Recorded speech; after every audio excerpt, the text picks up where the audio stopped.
Compreendendo a ansiedade, outro ponto de vista. Há duas perguntas que o autor nos faz que nos levam à reflexão. Primeira, o que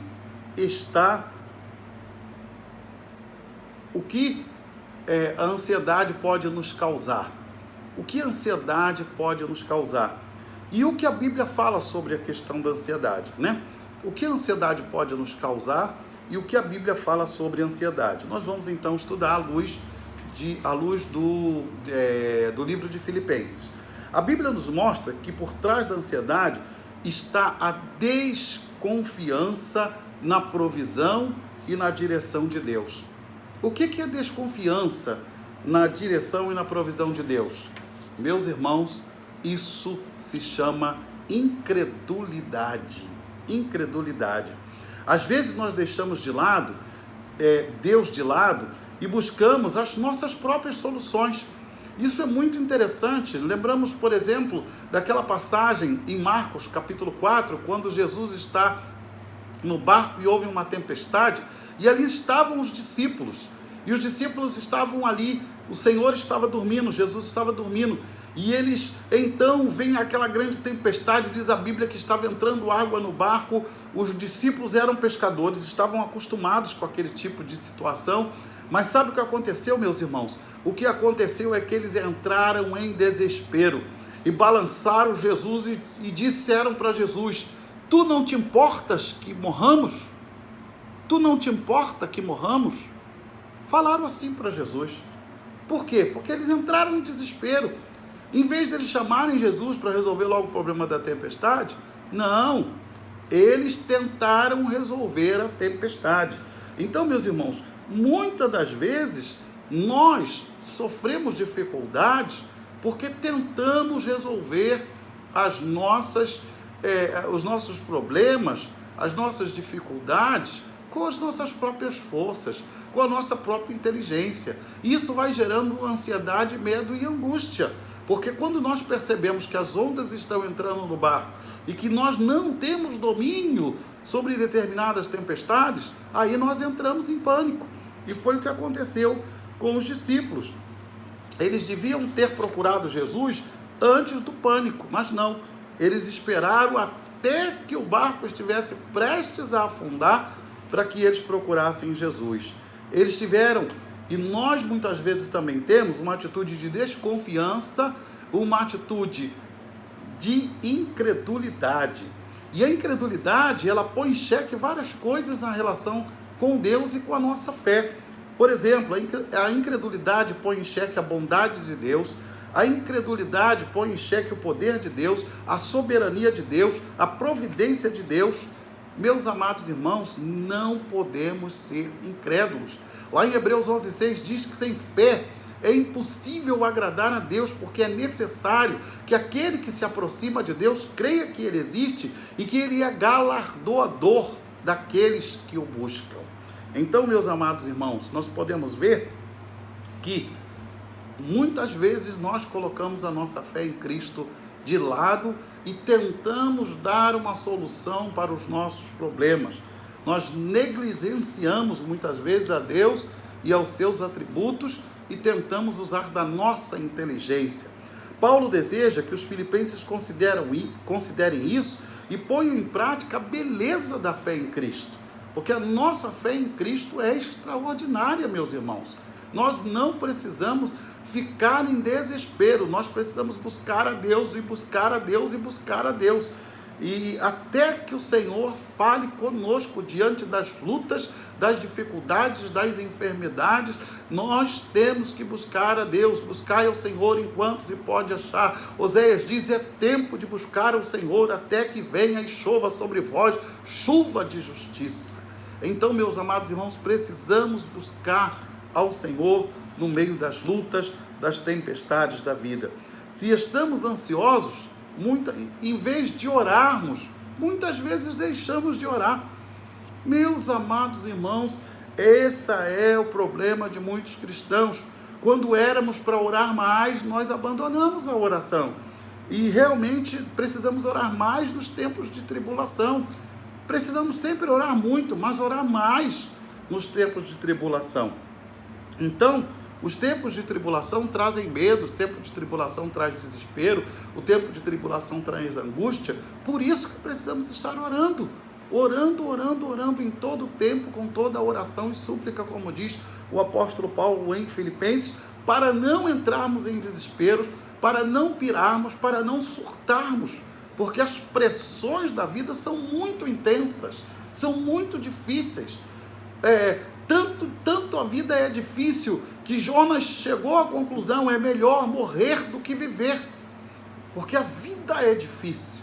Então, meus amados irmãos, precisamos nos agarrar no Senhor nesse momento de luta e de dificuldade. Os discípulos falaram para Jesus em Marcos 4:38, não se te dá que pereçamos?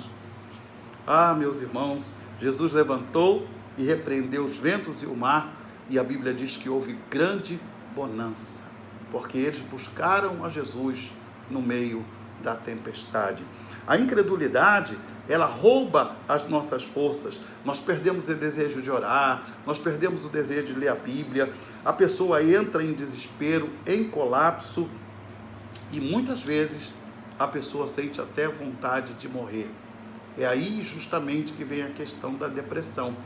A depressão, ela acontece quando nós não temos forças para buscar a Deus, quando nós não temos forças para orar, quando nós não temos forças para ler a Bíblia, e nós começamos a sucumbir diante dos problemas e das dores do dia a dia, diante das crises, diante das perdas, diante das lutas do dia a dia.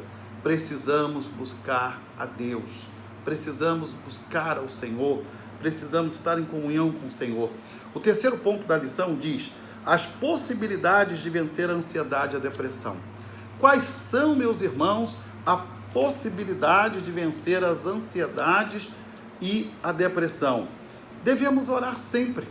A única receita, o único conselho que o apóstolo Paulo nos dá é esse: orar, orar, orar, orai sem cessar. Ele disse em 1 Tessalonicenses 5:17, Paulo disse: orem por mim, lá no final da carta aos Efésios, para que me seja dada a palavra no abrir da minha boca. E a igreja primitiva, desde o livro de Atos, ela acredita na oração.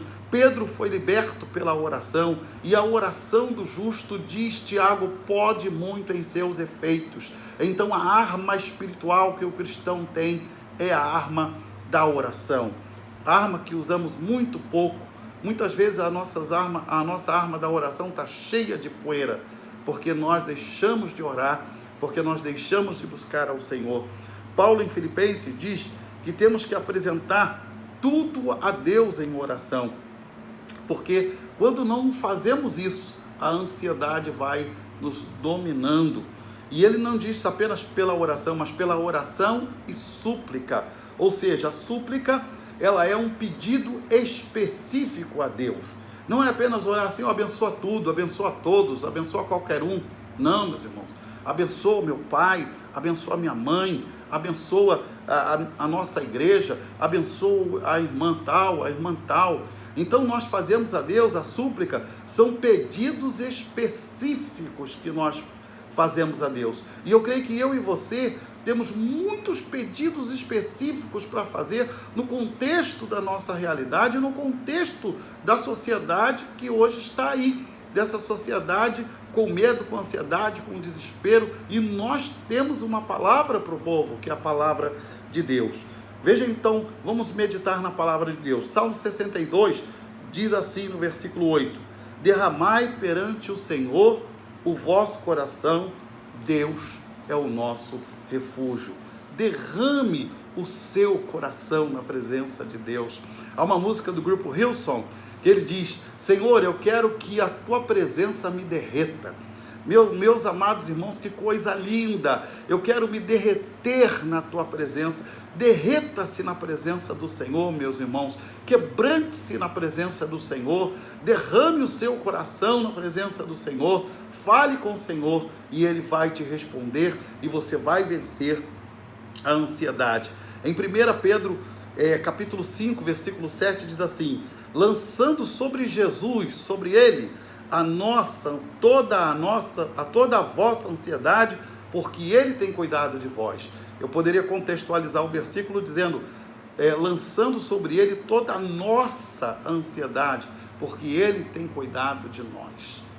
Deus tem cuidado de nós, e Ele deseja que você e eu possamos lançar sobre Ele toda a nossa ansiedade. Deus é o nosso Criador, Ele nos ama, Ele nos entende. Precisamos colocar a nossa vida diante do Senhor, precisamos orar mais, precisamos crer que Ele pode nos ajudar, e Ele nos ajuda. Em Romanos 8:26, a palavra do Senhor diz que Deus nos ajuda na nossa fraqueza. Diz assim o texto de Romanos 8:26, e também o Espírito ajuda as nossas fraquezas, porque nós não sabemos o que havemos de pedir como convém, mas o mesmo Espírito intercede por nós com gemidos inexprimíveis. Alguns tradutores da Bíblia, alguns exegetas, eles dizem que essa questão dos gemidos inexprimíveis são expressões do Espírito Santo que ultrapassam o entendimento e o conhecimento humano. São expressões do Espírito Santo que só o Espírito Santo e o Senhor Deus Pai Todo-Poderoso podem entender. Então, o Espírito Santo intercede por nós com gemidos inexprimíveis, ou seja, de uma forma que eu e você não podemos entender. Mas quando nós estamos intercedendo, o Espírito Santo também está intercedendo por nós, e essa é a ajuda que Deus nos dá. Isso está em Romanos 8:26. Deus nos ajuda quando estamos em oração, quando buscamos a Deus em oração. Ponha todos os seus pedidos a Deus em oração, porque o Senhor certamente vai te atender. Paulo diz que os nossos pedidos devem ser específicos, ou seja, súplica. Ele diz também que devemos ter uma atitude de fé e de certeza, e devemos sempre agradecer a Deus, pedindo a Deus tudo aquilo que desejamos. Ele diz, com ação de graça. Ou seja, nós devemos orar, pedir a Deus e já começar a agradecer. Mas pastor, não recebemos a bênção ainda. Vamos agradecer, porque quando agradecemos a Deus, estamos tendo uma atitude de fé. E Hebreus 1:1 diz, a fé é o firme fundamento das coisas que se esperam e a prova das coisas que não se veem. Eu vou repetir, a fé é o firme fundamento das coisas que se esperam e a prova das coisas que não se veem.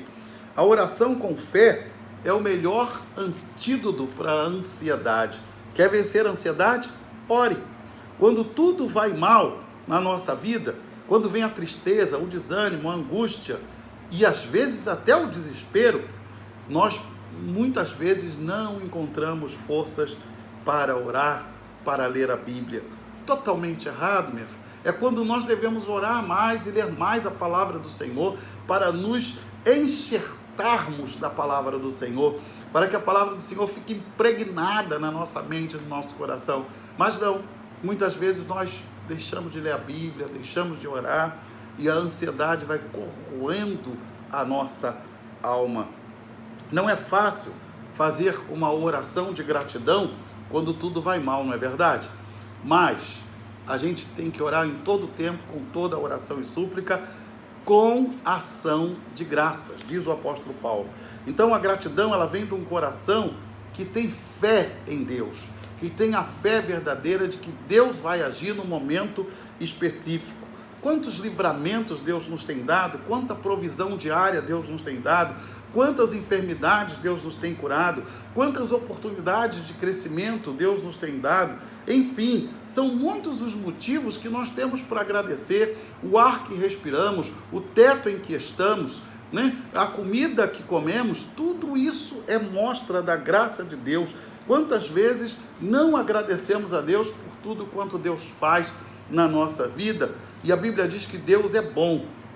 Então Paulo diz que nós temos que orar e suplicar com gratidão a Deus, para que Deus se alegre de nós. E isso vai produzir em nós, diz o apóstolo Paulo, uma paz que excede todo o entendimento. As pessoas vão olhar para você e para mim e vão dizer: como você pode estar alegre se você está enfermo? Como você pode estar alegre se você não tem dinheiro? Como você pode estar alegre se você está passando por um problema difícil? Muitos amigos, né, que estão conosco, às vezes sabe que eu gosto muito de rir, eu gosto muito de brincar, e esse amigo diz: pô, tu tá cheio de dinheiro no bolso, tu vive rindo, né? Não, meus irmãos, não tem dinheiro no bolso, não, mas tem uma fé verdadeira em Cristo Jesus, tem a alegria do Espírito Santo na minha alma, porque a Bíblia diz que o homem, ele não está, ele não é a abundância dos bens que ele produz. O homem não está nos bens que ele produz. O homem deve estar com seu coração em Deus. E nosso coração precisa estar em Deus. E quando o nosso coração está em Deus, Deus nos dá uma paz que excede todo o entendimento. E essa paz que excede todo o entendimento, ela vai nos trazer um equilíbrio emocional. Ele diz que ele vai guardar a nossa mente, que representa a nossa razão, e o nosso coração em Cristo Jesus, que representa as nossas emoções. Se a sua mente e o seu coração estiverem equilibrados, meus irmãos, você será bem-sucedido. Mas se a sua mente e seu coração estiverem perturbados, então você será um poço de ansiedade e de desespero. Quando experimentamos essa paz que excede todo o entendimento, nós temos forças de Deus para enfrentar o dia a dia. Só Jesus pode nos dar essa paz, a paz que excede todo o entendimento. Terminando então, meus irmãos, essa lição, nós vamos fazer algumas conclusões. Não devemos viver como se os problemas não existissem. Tem muitas pessoas que querem sublimar os problemas, querem esquecer os problemas, mas vez por outra os problemas voltam, e a angústia volta, e a ansiedade volta. Precisamos enfrentar, lutar contra os problemas. Não podemos nos acovardar. Temos que pedir a Deus forças para enfrentar o problema, para guerrear com o problema e para vencer os problemas. Eu gosto do hino 475 do cantor cristão, quando ele diz: vamos batalhar, juntos pelejar, todos guerrear, vamos já. O inimigo que com as hostes vem, tão feroz e mau, quem vencerá? Vamos, crentes, vamos já avante, firmes contra Satanás. Jesus Cristo é o nosso comandante. Vai conosco, general capaz. Então nós podemos ver na letra desse hino que o poeta sacro, ele tem o desejo e diz: vamos batalhar, vamos enfrentar as dificuldades, vamos enfrentar as lutas, porque é Deus que está à nossa frente. Ele é o general capaz. Então, meus irmãos, nós temos várias armas espirituais que podemos usar. Nós temos a Bíblia, nós temos a oração, nós temos a adoração. Todas essas são armas espirituais, né? Como diz a Cassiane, então louve, simplesmente louve, está chorando louve, precisando louve, está sofrendo louve, não importa, louve, seu louvor invade os céus. Que lindo, meus irmãos, essa canção. Então, essas armas espirituais são eficazes para vencer a ansiedade, a insegurança e o pânico, né? Quando nós louvamos a Deus, nós vencemos as lutas. Paulo não se afundou na tristeza, nas revoltas, na ansiedade, no medo ou no desespero. Mesmo preso, ele pode escrever aos filipenses: alegrem-se sempre no Senhor, outra vez vos digo, alegrem-se. Então, Paulo estava sempre alegre, ele enfrentava as ansiedades com a alegria do Senhor.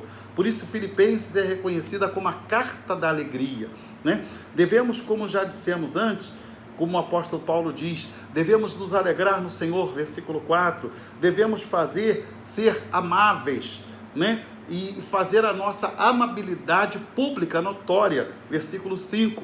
Devemos desfrutar a presença do Senhor, também no versículo 5. Devemos orar com oração e súplica, com ação de graças, para que vençamos nossas ansiedades e medo, versículo 6. Devemos agradecer a Deus e ter um coração grato, versículo 6. E devemos pensar nas coisas que são do alto. E eu queria trazer 2 versículos para os irmãos. O primeiro está em Colossenses 3, versículo 1 e 2, que diz assim: portanto, se já ressuscitaste juntamente com Cristo, Buscai as coisas que são do alto, onde Cristo vive assentado à direita de Deus. Pensai nas coisas do alto, não nas que são da terra. Então o conselho do apóstolo Paulo é que nós devemos colocar a nossa mente, o nosso coração nas coisas que são do alto e não as do que são da terra. Porque quando nós pensamos nas coisas de Deus, o nosso coração gera alegria, gera paz, gera conforto, gera força, gera coragem, né? Mas quando a gente pensa nas coisas da terra, o nosso coração gera tristeza, angústia e desespero. Lamentações 3:21 diz: quero trazer à memória o que me pode dar esperança. Então traga à sua memória aquelas coisas que Deus fez, coisas que podem trazer esperança espiritual para a sua vida. Eu creio que o autor da lição fez uma pergunta muito interessante para que nós possamos refletir no término dessa lição. Ele pergunta: por que será que a ansiedade é uma marca tão encontrada na vida dos crentes? Por que será que a ansiedade é uma marca tão encontrada na vida dos crentes? Crente não devia viver ansioso, né? Realmente, crente deveria viver tranquilo na presença do Senhor. Eu quero terminar então essa lição, meus irmãos, de forma poética, né? Abrindo aqui o meu cantor cristão, eu não vou cantar, mas vou recitar essa poesia, que é uma poesia que eu repito muito, mas eu sei que você vai gostar. É o poema, ou a poesia do hino 155. Presta atenção, meu irmão, nessa poesia. Em Jesus, amigo temos, mais chegado que um irmão. Ele manda que levemos tudo a Deus em oração. Ó que paz perdemos sempre, ó que dor no coração. Sabe por quê? Só porque nós não levamos tudo a Deus em oração. Temos lidas e pesares, e na vida tentação. Não ficamos sem conforto, indo a Cristo em oração. Haverá um outro amigo de tão grande compaixão? Os contritos Jesus Cristo sempre atende em oração. E se nós desfalecemos, Cristo estende-nos a mão, pois é sempre a nossa força e refúgio em oração. Se este mundo nos despreza, Cristo é nosso em oração. Em seus braços nos acolhe e nos dá consolação. Meus amados irmãos, eu creio que essa letra resume muito bem a nossa lição. E nós vamos orar agradecendo a Deus por essa lição. Senhor, obrigado por essa lição tão linda que nos mostra, Senhor, como vencermos a ansiedade, o medo e o desespero. Orando, suplicando, agradecendo, amando, sentindo a presença do Senhor, buscando ao Senhor em oração e recebendo, Deus, o equilíbrio da paz que excede todo o entendimento e que guarda a nossa mente e o nosso coração em Cristo Jesus. Mais uma vez, Pai, peço, repreenda essa enfermidade da Covid-19 e todas as demais enfermidades da nossa casa. Tire essas coisas, Pai, da nossa casa, da nossa vida, nos dá vitória sobre essas enfermidades. Abençoa cada membro da nossa igreja, abençoa cada amigo que está nos ouvindo, cada irmão que está nos ouvindo, cada pessoa que está nos ouvindo, porque aqui no YouTube qualquer pessoa pode acessar essa mensagem e receber essa mensagem, que não é uma mensagem minha, que não é uma mensagem do autor da revista, mas é uma mensagem da palavra de Deus. E a palavra de Deus nos alegra, a palavra de Deus nos motiva, a palavra de Deus nos fortalece. Ó Deus, como disse o apóstolo Paulo, posso todas as coisas naquele que me fortalece. Mais uma vez te peço pelas famílias, Senhor, do nosso Brasil e do mundo. Mais uma vez eu te peço pelas mamães do Brasil e do mundo. Mais uma vez eu te peço, Senhor, por pessoas que estão sofrendo, pessoas que perderam entes queridos, Pai. Pessoas, Pai, que estão doentes, que estão enfermas, que o Senhor possa curar. Pessoas que estão atravessando problemas financeiros, que o Senhor possa sanar. Portas de emprego sejam abertas, Pai. E que aqueles que estão ganhando pouco possam ganhar mais, para que sejam fiéis ao Senhor. Senhor, abençoa todos aqueles que estão nos ouvindo e que essa lição, Pai, possa ser guardada na nossa mente e no nosso coração. Que o Senhor abençoe cada um dos nossos ouvintes, em nome de Jesus. Amém. Meu amado irmão, nós estamos terminando essa lição. Eu desejo que você se inscreva no meu canal. Se você já se inscreveu, Deus abençoe. Dê o seu like aí na lição para nos abençoar. Você pode nos seguir também no Instagram, no Facebook, né? Que Deus esteja abençoando a sua vida e que você cada dia esteja mais firme e mais forte na presença do Senhor Jesus. Deus abençoe, meu irmão. Fique na paz e na graça do Senhor Jesus Cristo. Amém.